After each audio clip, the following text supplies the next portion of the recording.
Welcome to the ADHD Mums podcast, a safe place for everyday Australian mums to discuss their struggles with ADHD, motherhood and life.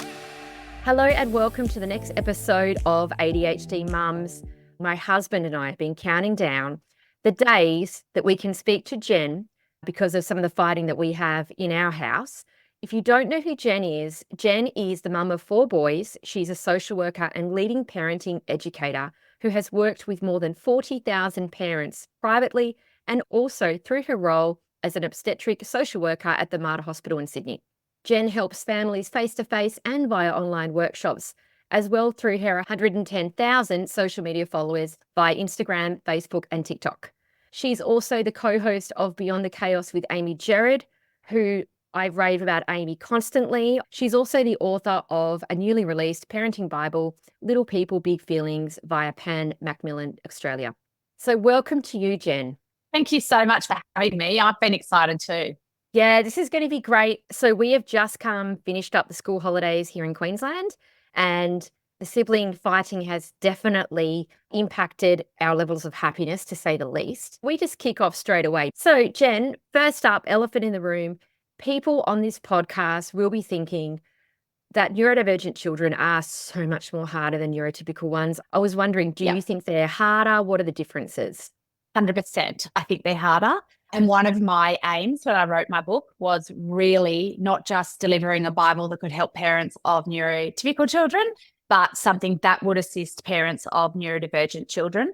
And the feedback that I've had so far that really makes the difference to me is when parents write to me and say, I have 3 kids, one with ADHD, one with autism and other compounding factors. And it's the first time I've felt seen and it's working. And I'm like, for me, that was success. The way that I would describe it is that parents of neurodivergent children, they need what I'm offering around attachment because it's a human need. The stuff that I'm helping parents with, it's not just neurotypical kids, it's not neurodivergent kids, it's all of us need this stuff. But for our kids that have neurodivergence, or even just kids that struggle with sensory sensitivities, or just developmentally due to physical illnesses in the early years are developing at different rates, those kids are going to be harder to parent. They're going to struggle with emotions and regulation. And that's because of the way that the body develops. And if you will allow me to, I'd love to explain a little bit about that because I think it could be really helpful.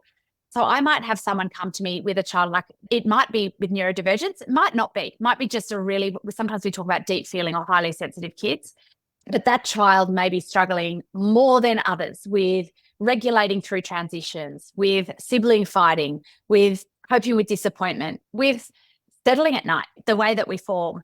And sometimes like through the questions that I'll ask, I'll find out whether it is that their brain is working differently or whether sometimes a physical thing happened in the early years. So if we have a baby that goes in and out of surgery for the first 2, 3, 4 years of their life with lots of ear, nose and throat stuff going on, not only will their hearing be impacted, but physically that baby may be behind in terms of the way the body develops. So the way it develops is the first thing that has to develop is that proprioceptive system. So the way that we feel in space, and obviously in neurodivergent kids, that's often, not always, but often going to be impacted. The next thing that comes on after that is our left-right body coordination, how we move our body through space, our sense of space in the world, and that's where our proprioceptive systems, and again, neurodivergent kids are going to be impacted by that, and some other kids as well. Then on top of that, then we do speech, then we do emotional and regulation, and then we're ready to learn. So I always like to think of it like that because whether or not there's a diagnosis or what that diagnosis is, what we know is that probably what we're talking about is that stuff down the bottom took longer or is developing in different ways. And therefore, those regulation skills, they're not going to be at the same place as a 4-year-old that developed without any of those challenges. So that 4-year-old is probably sitting there ready to learn, ready to take instructions. They probably respond to some of my techniques about naming a feeling. That kid's going to say, oh, thank you, mummy. And it's going to go really well. But if our child has more going on at those bottom levels, it's simply that development takes time. It develops differently in different humans. And I like to have that whole picture feel when I'm working with parents.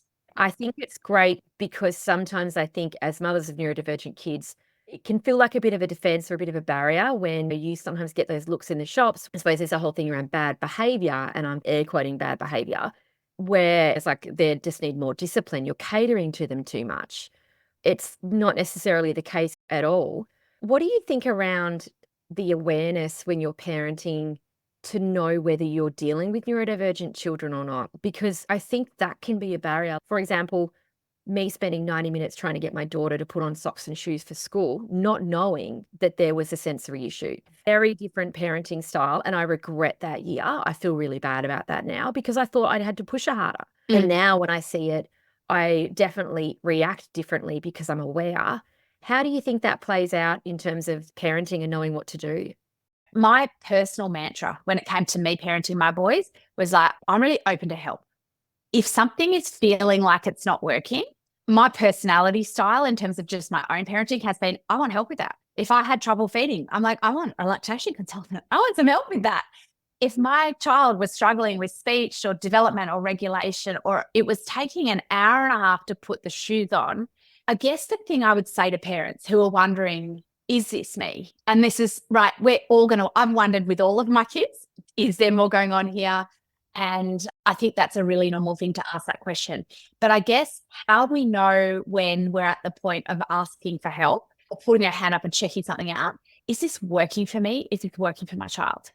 And if you're hitting a point, like for me, that hour and a half, I don't think that was working for you or her. And Oh, so no, I it was feel like horrible. yeah, I feel like if we could encourage parents that like, yes, parenting's hard. Yes, kids are emotional, but if it doesn't feel right, it's so good to check it out. And the worst thing that could happen is you take your child to an OT and the OT says, I don't know why you're here.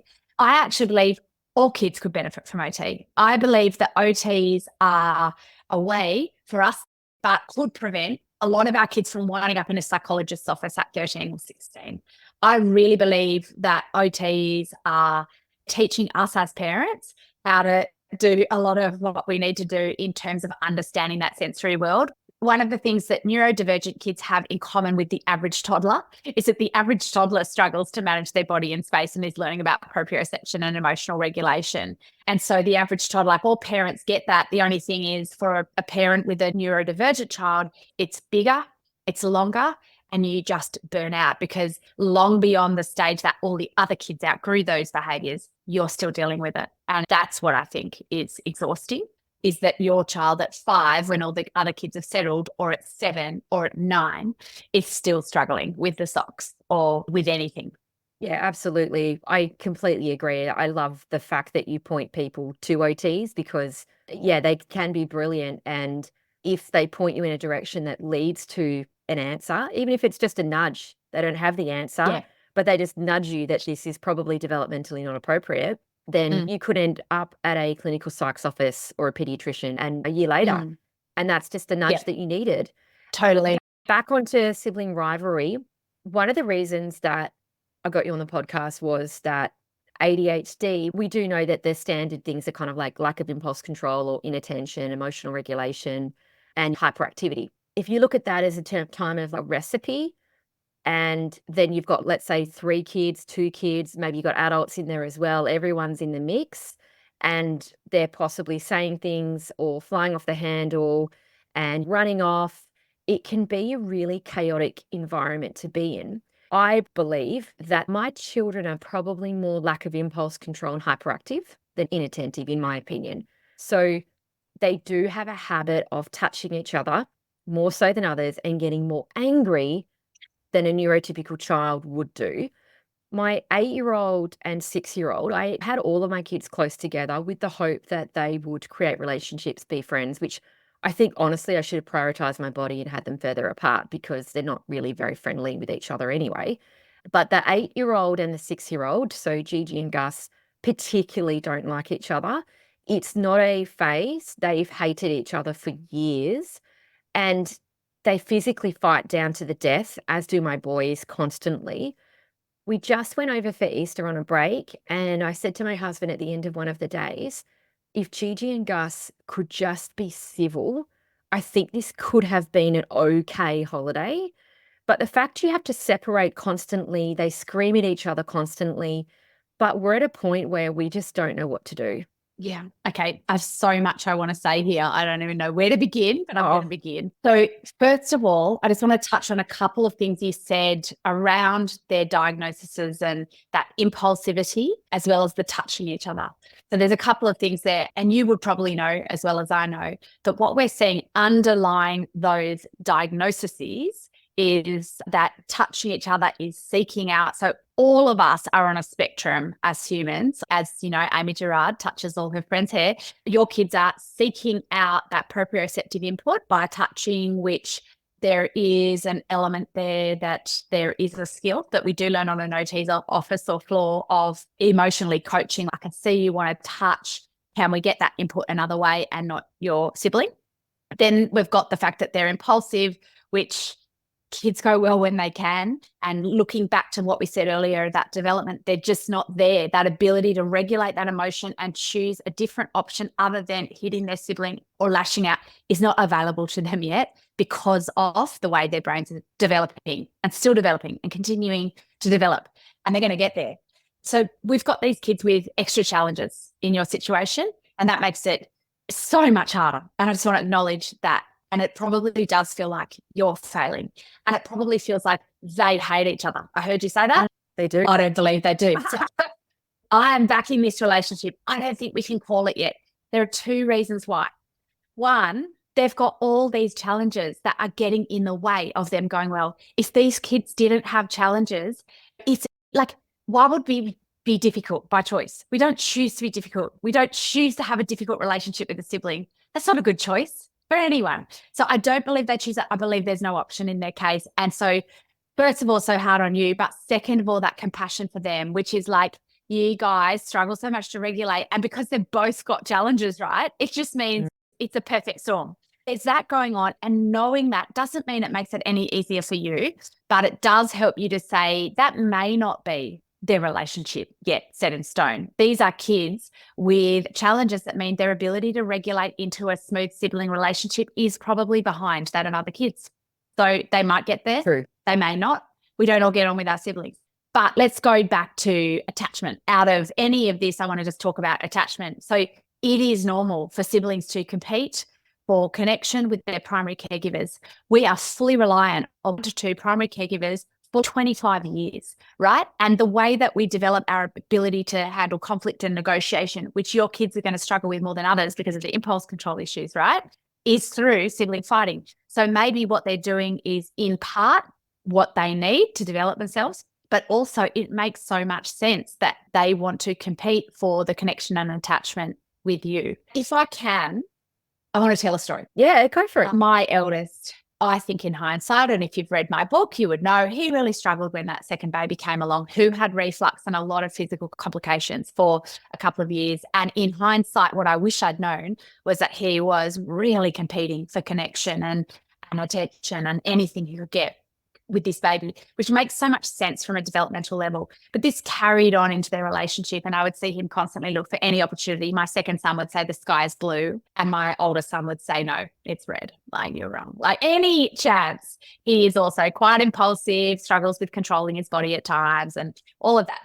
I've really watched this and really tore my hair out. How can I create a better sibling relationship? I've tried all the wrong things that I would not recommend. I've tried timeouts. I've tried lecturing my child on how it's going to be his best friend in time and he should be nice. I've tried absolutely everything. And this one time that really stands out to me, it was quite a few years ago, but we were away down south and they went for a bike ride. I said to my older son, the one thing you've got to do is keep your brother with you, with the group. And my younger son comes home crying within 10 minutes. So he got ditched by my older son. I was ropeable. The one thing I expected, blah, blah, blah. I went in to say the rules and I told you. And I just thought, this isn't working. This isn't working. This is just not changing anything. And if kids are ultimately always seeking connection and to be seen and to be heard, how do I do this differently? So I went in and I just said, okay, you're a good kid and you don't want to get this wrong. So I'm wondering what happened to have you lose him from the group, even though you knew that was important. And he told me a bit more about how my younger son was deliberately stirring and going slowly and holding him back from the wider social group. And instead of just saying, yeah, but here's the logic, I just said that must have been really hard. And I would have hated that if I was the eldest and I felt responsible for someone that was dragging down the group. And I know how much you want to join in with the other kids. And that must have been really frustrating and scary for you. And I said, you know what? You don't need to look after him every day. How about just a couple of times this week and then I'll let you have some time on your own. And you know what happened? For the first time ever, I saw him actively invite the younger brother out day after day after day, following that empathy. And I tell you that because I've seen it time and time again. I still fall into the trap of going in to diffuse a fight and going, you're in the wrong. I've told you guys. We do it right. But if we can go in neutrally and know that all kids go well when they can, even that kid that has done that wrong thing that was not within your values or they've hit or they've hurt, if we can always assume they're seeking connection and they're doing the best they can, then we come in and go, whoa, guys, I'm wondering what's happening. And I'm wondering how we can sort that out. Now I'm on their team. Now I'm in a completely different position to support them and to encourage them to get along. But I truly believe if you have one child particularly that is the protagonist that's constantly unpicking another, the only way through is empathy first. Yes, we can coach and say, this is what I'm expecting of you, but that empathy first for it must be, and sometimes it's about, especially when you've got a vigilant older sibling that maybe for anyone listening, especially for this older sibling to a kid that does have a diagnosis, and so therefore they do go well and they're constantly feeling a bit hypervigilant to almost parent this child that doesn't go well and make up for the fact that they're harder. And we want to just say, hey, I'm the parent, leave it to me and all of that stuff. But if we can just stop and say, it must be exhausting trying to feel like you go so well and your younger sibling does not. And you must think you're in the car, your shoes are on, and here's your sibling, and we're still putting their socks on for an hour and a half.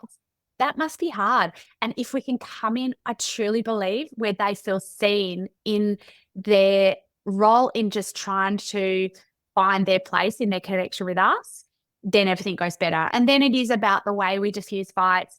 We can lower shame around that. There are ways we can make a difference in sibling fighting. There are skills we can learn in coaching, which is all covered in my book, of course. But that's been my passion because I don't think there's a manual for that. But also I would just love to reassure anyone listening that sibling fighting is so healthy and normal, and we cannot determine how those kids are going to go yet. They don't hate each other yet. I would say that to anyone out there right now. We just don't know that yet because they don't know that yet. Their brain is not fully formed till 25. So we've got that long to not shape it, but trust they've got it. I think if we can trust they're good kids, they're going to work this out in their own way, that relationships unfold over time, I reckon that's our best bet. That completely spun me out.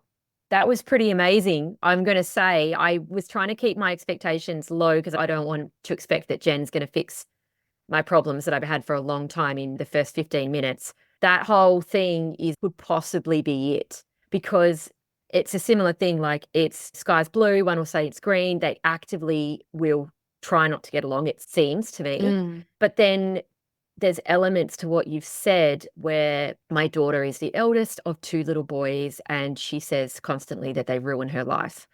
And when she says that, sometimes I'm in the shower and I think that seems pretty accurate, because they are a lot of work.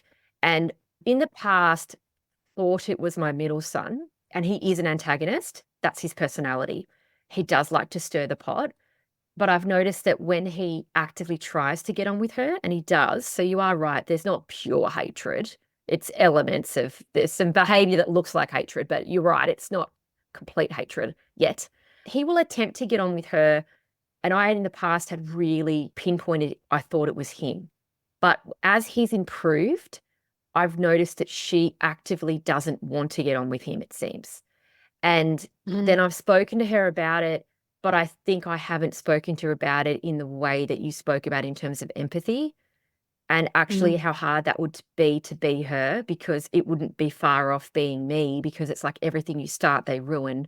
She's very into art. They'll go past and push a paint off the table. They would be aggravating. I'm looking at it from her perspective now, and I'm like, I see why she wants to get the jabs in when she can. It's like payback almost. And my family on both sides, my husband and I, we do like to hold a grudge. I have noticed actually my kids, they don't hit other kids. That's not the way they present. But I did notice it in Hindi when my middle son was about 3, they came to us and said, it's not a problem yet, but just letting you know, by having a lot of hitting from him to kids unprovoked, which I was actually not aware of that. And what they figured out was that he was actually doing it hours later. So they'd wrong him in the morning and then he'd find the right time and then he'd really go them. And it seems to be a bit of a genetic thing because we do like to hold a grudge. Another way to think about that, like what you just said with your son, because I think many parents would relate to the kid that suddenly out of nowhere just hits the baby at 5 p.m. Yeah. And you're like, this has just come from nowhere. But what we want to think about it is, again, that kids always want to go well. It's not their first choice to not go well. And again, if kids are struggling because they're 3 or because there's more going on at a sensory level or because they're processing something emotional or because they're neurodivergent, any of those reasons that they're just processing more, you've got to think that, like, just look at my coffee cup here. Just imagine they're waking up every day. They're already half that full. And then when that kid in daycare hit your son earlier in the morning, he got to there. And then his lockdown fell over and he got to there. So he's got no more ability to go well at this point. And because he's 3 and he's at daycare, he's also processing just being apart from you and everything, speech, language, social stuff. Now, it could be a bird went near him. It could be the most minor thing no one spots, and now he's pushing a kid over. And yeah, it may be that it's retaliation, but it could also be can't go well through another thing. And so that I would always keep that in mind with our kids is, like, sometimes the child that just suddenly pushes over the baby, we think, oh my goodness, am I raising someone destined for prison here? Because that seems so mean and out of nowhere. And even for your daughter, I think at times where she suddenly says something that just seems so mean, or she picks down that younger brother, maybe it's like she has tolerated so much through her day already today or through her week, and then she can't go well through another thing.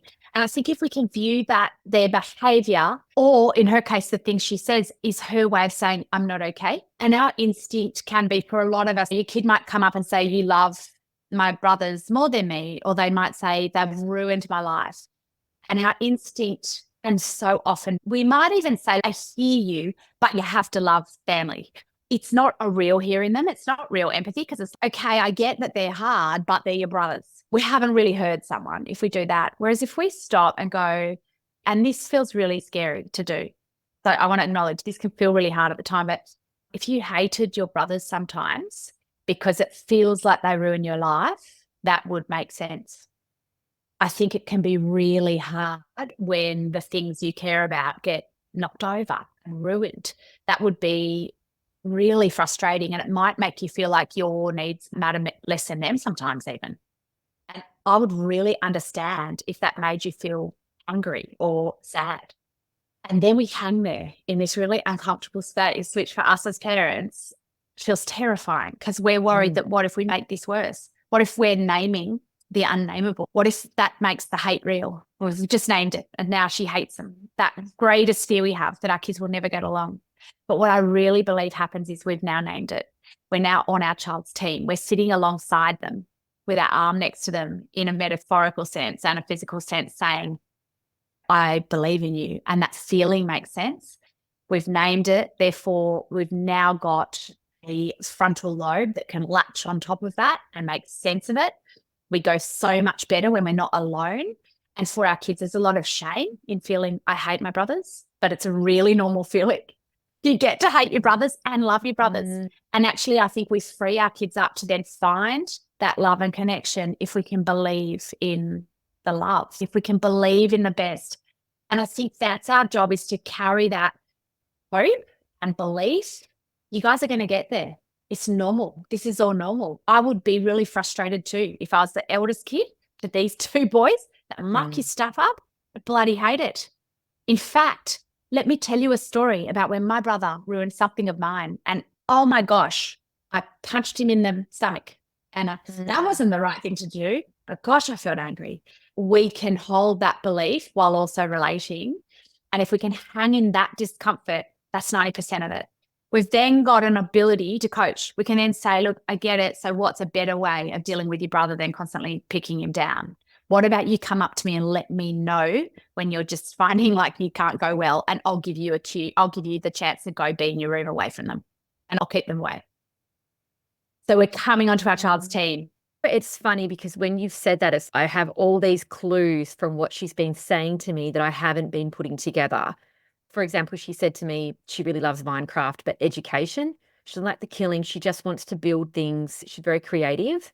She's very Yeah. arty.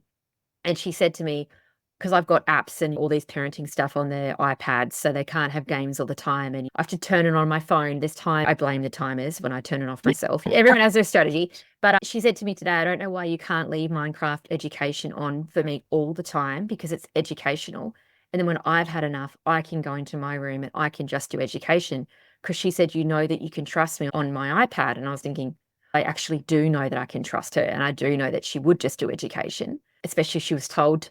And now I'm thinking of all these other strategies. Yeah, if she's had enough, maybe she can go and have that time out and then she Maybe wouldn't be she's so inactive. communicating. And look, parents would have different rules around iPads in room, but certainly we can find a compromise. There might be her going into your room or somewhere you can keep an eye on her, but giving her that ability to have that time out. In the same way as we'd give a neurodivergent kid sometimes a screen to have time out because they too might need that to regulate down after a big day at school. Yeah, I agree with you saying because you don't want to leave a kid unmonitored with technology. But I think if I just keep an eye on the parenting controls and maybe, put her in a different room that's sectioned off, I think that's a good idea because I have in the last few weeks realized it's actually her that's the undercurrent. And then I've not known what to do about it. I think reckon it's yeah. 90% the oldest. One more tip, take her out for a special date, one-on-one, and tell her in advance how excited you are about it. Take her to the restaurant of her choice. How old is she? She's 8 going on 16. Take her out one-on-one and write her an invite. I want to go out, just you and me, for some special time or some mum and your child's name time. And get her to pick where you're going or choose the activity. Yeah, okay. And that's thank great. her for being the eldest of the kids in this family. Tell her how you notice how hard she sometimes works to be responsible and get her shoes on when no one else is or something like that, right? Find a way to acknowledge that it's not always easy to be her in this role. You can do that with all 3 kids. And it is one of the single biggest interventions we can do. So kids go well when they feel loved. And I really believe when we're seeing repetitive sibling stuff, where I always want to start is some special time with the protagonist. If I can fill that emotional cup, if you're feeling so loved, and I'm not saying it's always the answer, I don't want parents thinking, but I've connected and they're still hitting. But like sometimes if we just view that as connection seeking and we just fill that cup to the brim, and while you're out with you say, gosh, I love just you and me. Isn't this so nice, just us girls or whatever? And then later that night as you tuck her into bed, you say, do you know my favorite part of today or all week was that date with you? I loved it. Let's make it a regular thing. And you might do it once a turn.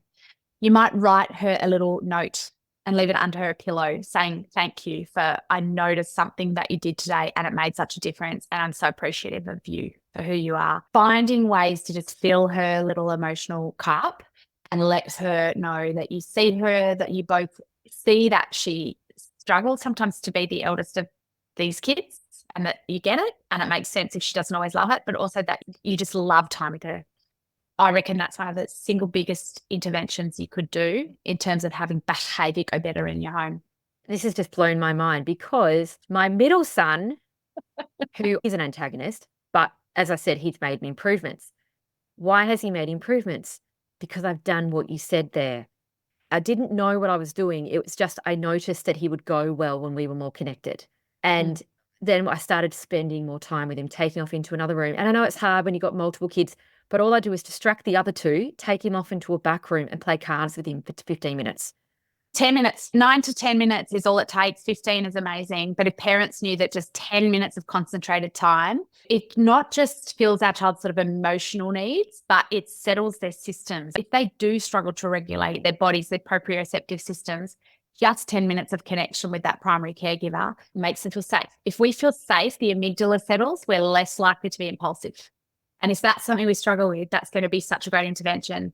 I do want to say for anyone listening who's thinking, I've tried this, Jen, and my child's still struggling. Of course, we still need boundaries. And of course, some kids are going to take so much longer to learn. And that is so hard. And that's why, particularly on a podcast where we're talking about kids that might have additional needs or that are neurodivergent, it's so important to, and I'm not going to say the word self-care, but looking after you. And one of the biggest things is what can we ditch and just say that is not going to happen perfectly in this house. We've got different expectations of what good enough looks like at times. We're going to let some stuff slide. And we're going to really try to find that figure I talk about all the time. If we can meet our kids' emotional needs, particularly welcoming feelings, around 30% of the time, that's enough. And I think modern parents, we're thinking we need to be doing that 90 or 50 or 100. And it's not what kids need. It's not achievable, and it leads to burnout. So the biggest thing around our self-care is actually lowering the expectations of what we should be doing as parents and implementing a nice balance of, yes, modern, intuitive, connected parenting, and also a bit of 80s. Like, oh, absolutely. I think you've made a good point, though, because developmentally he's nearly 7. We've been he's trying to ready. work on the one thing for 3 years. He's started medication, which works. We've had a lot of changes on my end with mindset and lots of little things over a long period to get these results. It's not an instant fix. I wish it was. I always worry about parents, especially parents struggling with big behaviors, impulsivity, hitting, hurting, all of that stuff. And they'll be saying, Jen, I'm connecting. And I'm like, I know you are, of course. And so they're trying, but sometimes it is developmental. Your child cannot go better right now. And like you say, all those things you've done and all those things we do, or development takes time. And so until then, sometimes with hitting, we have to stop them. We are that frontal lobe. We're literally stepping in and saying, I can't let you hit. And we're being that buffer between them and the sibling because that's a safety risk. And we're doing that. And that will feel exhausting if your child has additional stuff going on, because it will go on much longer. But then for those kids where their brains are much more settled and they've been able to move up to that next level of development and they're ready to regulate their emotions and listen. And that can feel really frustrating because you feel amazing when you've got a kid that developed. One of my 4 kids started kindy, and boys are behind girls anyway, right? And one of my 4 kids, he's the only one that I put in kindy, and I actually just walked away going, job done. That kid is good to go. He's going to sit on a chair and he's going to be ready to learn. And it's such a great feeling. You feel amazing. And he won the end of year best learner award. And that almost upsets me, but he's the one that won it because he is the kid that was already going well. He was the kid that had nothing else that was holding him back as a little 5-year-old boy from being able to sit on a chair and learn. And I just think it's really hard for the parents of all those other kids and little boys, it's a lot of them, that are not ready to learn at 5 and they're sitting on chairs and they're falling off those chairs. And it's so much harder. So, yeah. Yeah, I totally agree. People generally love playing cards, board games with their kids. It's a way of connecting. Up here on the Sunshine Coast, I do it very often because it's just so hot all the time. And it's something you can do inside, shaded, in any place in the world. You can go on a holiday, take a pack of cards. We're a highly competitive family. We love to play cards. My kids are obsessed with it. Card games are explosive in our house. It's like the most draining experience, but also they love it and you want to connect with them. I find it difficult just doing imaginary play like Barbies and stuff. So for me, a card game is a bit more like something's happening. I was wondering if you had any tips on neurodivergent kids or any family attempting to play a game to spend time together. Is it just going to be a dog's breakfast every time, or are there some things we can do to make it slightly better? I think you can help if you have core rules in your house. So around our boundaries for our kids that are there to keep them safe. If you've got a couple of core rules that are simple and we keep them to a bare minimum, we don't hit and hurt, we don't damage our property, and we don't hurt ourselves, might be the 3. You might have no name calling as well. We don't hit and hurt each other or ourselves. We don't damage our things, and we respect our things, and we don't call people names. I've got a 4th one. When someone's not enjoying it or they don't look okay or they're saying stop, we check on them. So that's my 4 core rules that I raise my kids by. Now, everything else I'm flexible on. But if a core rule is being broken, I'm stepping in quite a different way. So if we're playing a card game and I know that I've got this highly competitive family, this is not my family, by the way. I would much prefer to do an outdoor like chasing game than play card games. I'm like, oh, no. But just say, and this is really normal. Kids struggle to win and lose. They struggle to regulate through that. That is so normal. And the fact you practice that with your family, it's not only connection, but it's actually practice at winning and losing and regulating our emotions, which your kids possibly need more practice at, which is why they seek that out and you guys seek that out. One of the reasons we do it is because we don't have the best sports in our house in terms of they can be quite negative to other team members. We do it to build up their Yep. skills on being a good team member. So yeah, I agree. Yes. And some kids do struggle with that. So if we've got our core rules in place and then we say, look, we're going to play, and I know how hard you guys find it when you're not the winner or when you get a draw 8 or whatever. I get it if that made you feel so angry, but I'm going to remind you of our core family rules that are always there. So hit or hurt, cannot throw the cards or damage property or call names. And if that happens, I'm going to be stepping in and stopping you.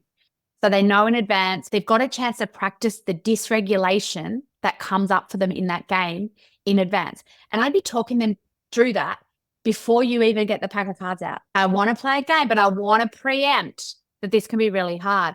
For kids that are not even quite as verbal as that, but you can just draw an emoji as basic as that and go, sometimes I see you get really mad when we're playing Uno. And that would make so much sense if you did, because I love winning. We love winning and we're so competitive in our family. Like, I get it. But when we get really mad, what are some of the things we can and can't do? We're talking about what's happening here is we're practicing dysregulation of the disappointment of losing that they feel so strongly about that they find it hard to regulate through prior to the moment. This allows them a chance to practice it. So imagine what a calm birth course is. It's literally just practicing what you're going to do in labor before the event so that it's less scary at the time. So that when it happens in the moment, that disappointment happens, your child has had that really recent experience of, so you've just got a better chance of them knowing in advance. It also sets you up for what's my role here. If one of those core rules gets broken, I am stepping in. I can't let you call your brother a name. I won't let you guys damage our Uno set. And I won't let you hurt each other would be things I'd be saying. I love the words I won't let you. Some parent educators don't like the words that are so, they soften that up. The reason I like I won't is because our job, and this is what we struggle with, is to step in and assist. So it's very much, I'm here to help. I won't let you do that. You can't say that and be sitting passively. I can't say I won't let you throw the cards and be sitting still. I'm going to be moving and stopping them. I can't let you hit your brother. It's not a boundary unless I'm stopping my child. It's not a choice. It's dysregulation. At its best, it's a meltdown, essentially. So I need to be stepping in and helping them in that moment. So the way we talk them through in the moment, we set and hold that boundary.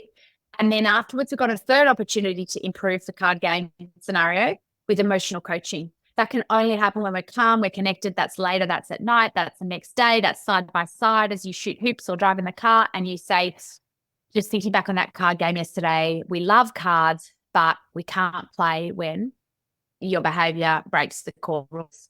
I get the annoyance at your brother or at losing or the disappointment that happened. And I really understand that. But the core rule is we can't hit. And if we hit, it ruined the game. It didn't go well. So what could we do next time to help you when you feel that building up in your body? So that's the end of step 3. And then we almost go straight back to step 1 before the next card game, pre-game coaching session. We say again, remember, guys, and we don't shame or go back to remember if this happens, I'll take the cards away and there'll be punishments. It's more like, I'm on your team. We all want to go well. And it makes sense to feel emotional about this. But if the consequence will be you and then it ruins the game, right? Does that make sense?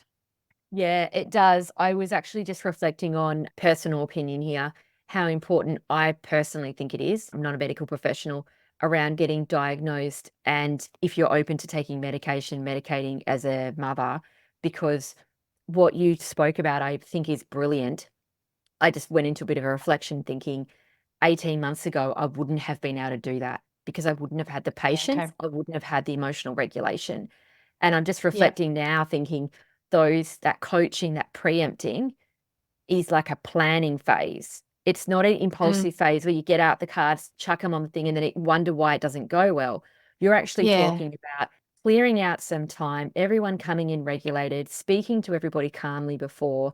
And I just was reflecting how difficult I would have found that, or I wouldn't have been able to do that before taking ADHD medication. So everybody's different, but for me, it's helped me manage my children better because I'm more regulated and I can see it coming rather than pulling out the cards and then wondering how it's happened. Actually, that planning phase and that chatting phase, because that's coming in very regulated, very planned. And then you're modeling that planning phase for your kids as well. So then they say, struggle to regulate through a day at high school or a specific something that they've got coming up, but they know a little way that they can prep emotionally with even without you doing that. They're going to naturally have those skills to pre-prep. Going to get better. I found my kids with this coaching have gotten better and better over time at with it's quick. Okay, guys, we're about to go to someone's house and I know that you might not want to leave when I say it's time to go. I really get it, but here is what I'm expecting. You talk through, and then the way they can then navigate that dysregulation or that emotional disappointment of, oh, I don't want to leave, but I can. And they have a strategy for how they can help themselves in that moment. My youngest child said to test everything I teach, his ability eventually to say, but I can cuddle my favorite toy strategy, but it is through practicing it. But yeah, I loved your reflection just then actually about the ability of us to be able to plan is vital in all of this and to not be surprised. And we're learning as we go. Like the biggest thing I'd say is people say to me all the time, I wish I'd had you when my kids were little. And I go, I wish I'd had me. I didn't know all this. Like I learned the hard way. I learned by doing everything the way I would say, don't do that. And so I think, yes, there's that as well. We're learning as we go and we're learning, oh, that pre-game coaching worked. And so then that's that mental note to do that. Yeah. Yeah, I get a lot of people that send me DMs and they say, with the amount of money it costs, I have to put my children first and I'm going to go ahead and get them diagnosed and I'll just worry about myself later, which I totally understand the attitude. However, once I started taking medication, I was really able to parent better. And when you parent better, your children go better, regardless of whether they're medicated, they're diagnosed, whatever's going on. If they have someone who's more regulated and more patient and can plan those conversations, personally, I have found that invaluable. And if you put the oxygen mask on first, that means you can help others as opposed to the other way around. One burning question that I see in the DMs is around timeouts. So I think there's an understanding, and again, everyone's different. I think the messaging around hitting and smacking, I think has changed. I think this generation has changed. I don't see that happening as much. And I see there's a lot of education and stuff that's gone on there about what to do instead. But then I hear a lot of information around timeouts, and I feel like timeouts have taken place of the smacking. Like you don't smack a child, you put them in timeout. There's that UK nanny that comes in and she has the chair and she makes them sit there. And I feel like it's become a bit more of a, this is what you do. The child's not listening, you put them in timeout. I was wondering if there was any alternatives to the timeout. My husband and I have got a bit of a conversation that we have around it. He does believe in the timeout. And I said to him that I felt that the child goes into the room and just silently hates you for 10 minutes. And I thought it was really unhealthy. And I didn't think they came out any better. I think they came out worse. And the relationship was damaged. But then when he said, what else should I do? I was like, I don't know. Okay. I've got an answer for you. And I really believe it's a time in, but I will tell you what a time in is instead. I want to tell you what doesn't happen in a timeout. So just say one of my kids hits the other. I say, go to your room and come back when you can say sorry. My child goes to their room. They come out in 10 minutes. They may even say they're sorry. And it may look like that worked. I might feel good about that as a parent. We can get an immediate result in that a behavior may stop. But what we do know is that behavior will continue. We may as well set a timer, and in 27 minutes, my son is going to hit his brother again, because here is what I haven't done in that moment. I haven't taught him that it was an emotion that led to a behavior. So all I've done is say that behavior gets you separated from your primary caregivers. So at best, hide that behavior from me. At worst, it adds to disconnection, right? But my child hasn't learned any new skills. And essentially what we're talking about is a skills gap.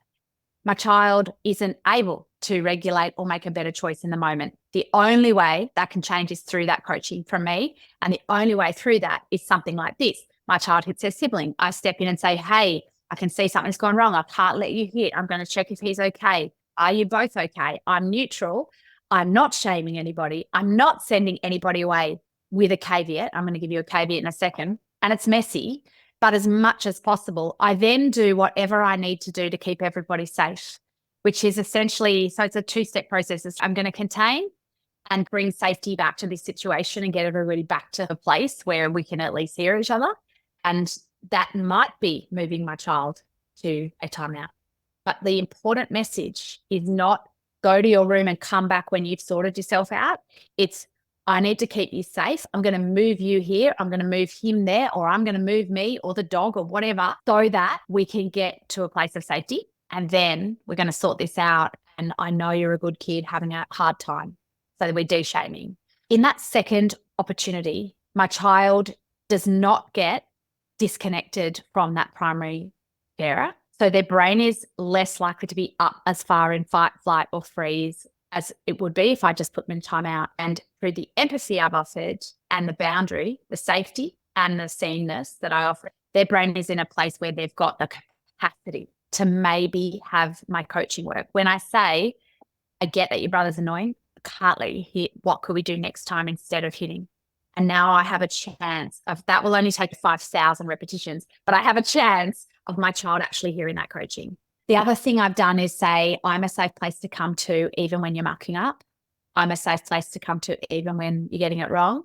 And long term, I want to be that first phone call. So when I'm working with parents, yes, I could extinguish your child's behavior with threats and timeouts in maybe, but what we know is that long term, what they've learned is not to regulate through emotions better, but to hide those from you, to not go to you with those emotions, to not show them to you. And that's not what we want long term for the relationship. So a time in is simply where we acknowledge, like, first of all, with the time in, if things have gotten dysregulated to the point people are hitting or there's a safety issue, we're containing. And I want to give parents the permission to know that sometimes the best solution is going to be a timeout. If you're going to wring your child's neck, put them in a timeout. That might be the best option. The best thing you can do is make sure that if we can swing it this way, this is how I'd swing it. I need a timeout. Mummy needs a timeout. I'm going to put on an episode of Bluey and everybody's going to chill and I'm going to talk to you in a second because I need a timeout. Would be the best way we could do it. And if we don't have that capacity, and what we wind up saying is go to your room and you've got the capacity to add, I'm coming in. I just need you to take a minute to keep you safe and I am coming in to help you with this. It's a slightly different message. And if we possibly can, we say, hey, I can see you're not okay. Let's go to your room together. I'm going to help you with this. There's nothing we can't sort out together. We don't always have that perfect ability. That's not within us all the time, and it doesn't need to be.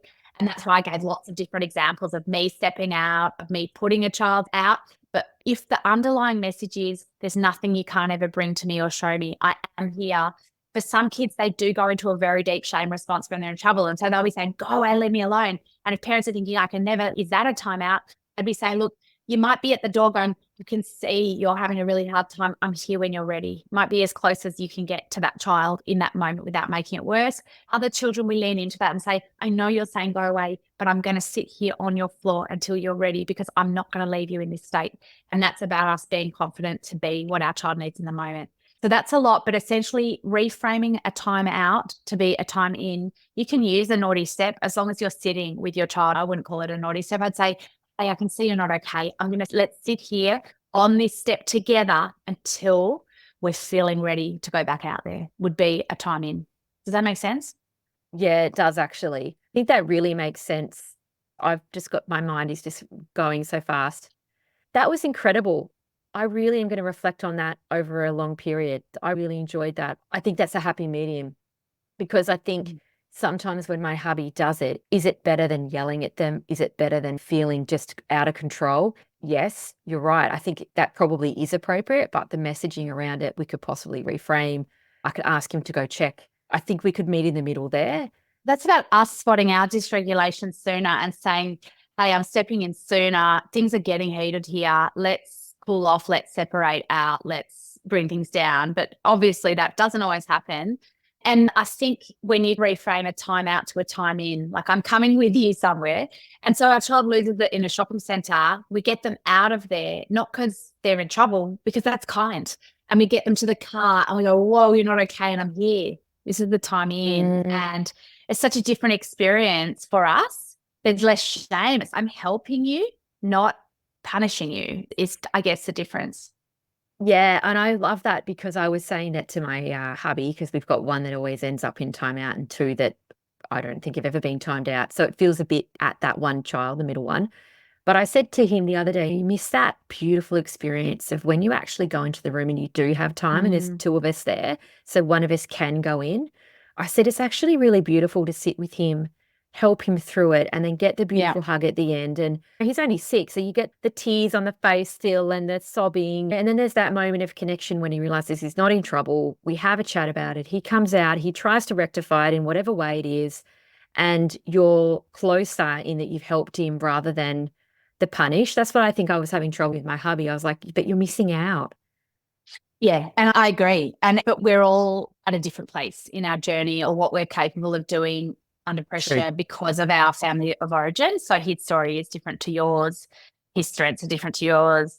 And some of us are more able to sit in those really heavy moments. And like my best moments with my kids have come from moments where I've stuffed it all up and yelled, and then I've had to go in for a time in and sat there with them and worked through something really hard or a mistake I made or something. It feels amazing. It's hard to describe, but it is an amazing thing. Yeah, that doesn't happen every time, does it? Sometimes I just get told to go away repeatedly. But sometimes you do get those moments. Look, Jen, thank you so much for your time. Is there anything that you want to add that I haven't? I know I've missed a couple of questions. No, I'm super happy. I've loved chatting to you. It's been really informative for me too. Oh, I'm excited to take my electricity bill and actually start implementing, particularly with my daughter. If this could not solve it, but if I could have a word with my daughter and we could build up and we made some improvements, that would be transform our family. And I actually feel pretty confident that might be it. So I think the thank yous are all to you. And if you'd like to hear more about Jen, read her book, go on a website, follow her on Instagram. I will put everything in the episode notes. Thank you so much, Jen. Pleasure. Thanks for having me. The key message here is you are not alone. Thank you for listening. If you enjoyed this episode, follow us on Instagram or head over and join our amazing ADHD Mums podcast Facebook community. Everything you do matters and helps to spread the word about what neurodiversity in females looks like.